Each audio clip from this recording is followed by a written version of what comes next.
আমি একটা বিষয় কিছুতেই বুঝতে পারতেছি না, আমাদের বাংলাদেশের সুপারস্টার শাকিব খানকে যখন শাকিব খানের ফ্যামিলি তৃতীয় বিয়ে করাতে যাইতেছে, এই বিষয়টি যখন মিডিয়াতে খুব বেশি ভাইরাল হয়েছে, তখন অনেকেই শাকিব খানের প্রশংসা করতেছে, বলতেছে যে শাকিব খান এতদিনে ভালো একটা কাজ করতেছে, শাকিব খান এতদিনে নিজের লাইফটাকে গুছিয়ে নিতে পারবে, শাকিব খান এখন ফ্যামিলির পছন্দ অনুযায়ী বিয়ে করতে পারবে। এক একজন এক একভাবে কথা বলে শাকিব খানকে সাধুবাদ জানাইতেছে। তো আমার কথা হচ্ছে, ঠিক এই কাজটি যদি শবনম ইয়াসমিন বুবলি করতো, তাহলে আপনারা কি বলতেন? আপনারা বলতেন শবনম ইয়াসমিন বুবলি ভালো না, শবনম ইয়াসমিন বুবলির কাজে হচ্ছে অন্যের সংসার নষ্ট করা, শবনম ইয়াসমিন বুবলি কখনো এক স্বামীর সাথে সংসার করতে পারবে না, শবনম ইয়াসমিন বুবলি যদি ভালোই হতো তাহলে শাকিব খানের সাথে সংসার করতে পারতো। এক একজন এক এক ধরনের কথা বলতেন, কিন্তু এই যে শাকিব খান এখন শবনম ইয়াসমিন বুবলিকে রেখে তৃতীয় বিয়ে করতে যাইতেছে, এখন আপনারা এই শাকিব খানকে সাধুবাদ জানাইতেছেন। আপনারা একটাবার চিন্তা করেন, শাকিব খান যে অতীত থেকে বিয়েগুলো করে আসছে, শাকিব খান কি কারোর সাথে সংসার করছে? শাকিব খান সর্বপ্রথম অভিনেত্রীর রাত্রি বলছে, অভিনেত্রীর রাত্রিকে বিয়ে করছে, অভিনেত্রীর রাত্রির ঘরে একটা ছেলে সন্তান আছে, অভিনেত্রীর রাত্রি বলছে এই ছেলে সন্তানটিও হুবহু শাকিব খানের মতো। তারপর অপু বিশ্বাস ঠাকুমা বলতেছে অপু বিশ্বাস ঠাকুমাকে বিয়ে করছে, তারপর শবনম ইয়াসমিন বুবলিকে বিয়ে করছে। তাহলে শাকিব খান এই তিনটে বিয়ে করে যদি থাকে, যদি অভিনেত্রী রাত্রিকে বিয়ে করে থাকে, তাহলে তিনটি বিয়ে হয়। তো তিনটি বিয়ে করে কেন শাকিব খান একজনের সাথেও সংসার করতে পারলো না? আপনারা অন্য দোষ না দেখে শাকিব খানেরটা একটু চিন্তা করে দেখেন, যদি শাকিব খান ভালো একজন মানুষে হতো, তাহলে শাকিব খান কেন একজনের সাথেও সংসার করতে পারল না? আমার কথা হচ্ছে, অভিনেত্রীর রাত্রি বাদ অপু বিশ্বাসকে যখন শাকিব খান বিয়ে করছে, তখন অপু বিশ্বাসকে নিয়ে কেন শাকিব খান সংসার করতে পারলো না? তারপর অপু বিশ্বাসকে ডিভোর্স দিয়ে শাকিব খান আবার শবনম ইয়াসমিন বুবলিকে ভালোবেসে বিয়ে করছে, তারপরেও তিনি শবনম ইয়াসমিন বুবলির সাথে সংসার করতে পারলো না।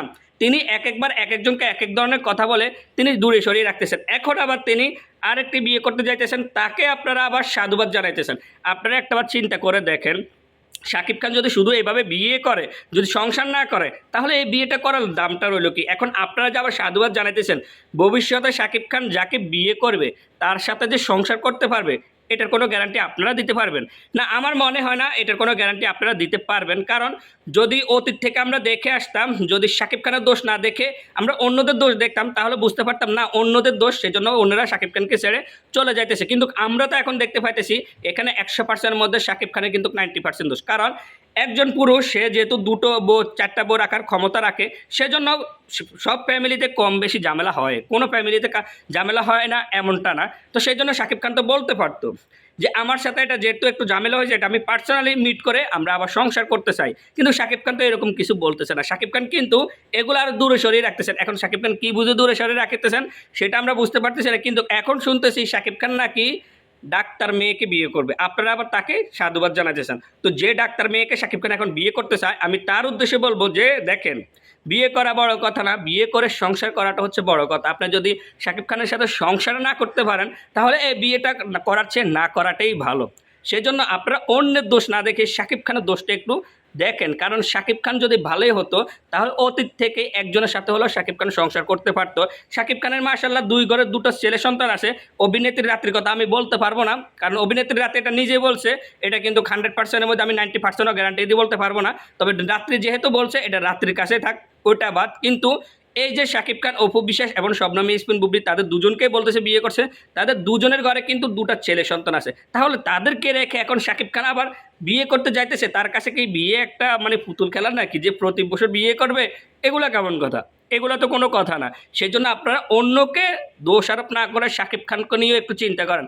আপনারা তো শাকিব খানের কিছু ভক্ত আছেন, হয়তো শাকিব খানকে নিয়ে এগুলো ভাবার সময় নাই। যাক, এগুলো আমি বলতে চাই না। তারপরও কার দোষ কার দোষ নাই, তারা আপনারা একটু চিন্তা করে দেখেন। এখন একজনকে রেখে আরেকজনকে বিয়ে করবে, আরেকজনকে রেখে আরেকজনকে বিয়ে করবে, এগুলো কোনো একটা কথা হয়েছে? সে বাংলাদেশের সুপারস্টার, আমরা মানতেছি, তার কাছ থেকে আমরা ভালো কিছু আশা করি। সে প্রতি বছর বিয়ে করবে, এভাবে বিয়ে করে আবার দূরে সরে রাখবে, এগুলো আমরা তার কাছ থেকে আশা করি না। সেজন্য আপনারা ভেবে চিনতে তারপর কথা বলেন।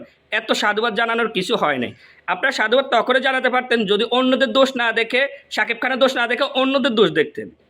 কিন্তু আমরা তো এখানে শাকিব খানের দোষ দেখতে পাইতেছি, অন্যদের দোষ নাই। এখন সবাই বলতেছে 2 বইয়ের ঝগড়াটা লাগার কারণে শাকিব খান তৃতীয় বিয়ে করতে যাইতেছে। এখন 2 বইয়ের ঝগড়াটা তো শাকিব খান নিজেই দেখতেছে।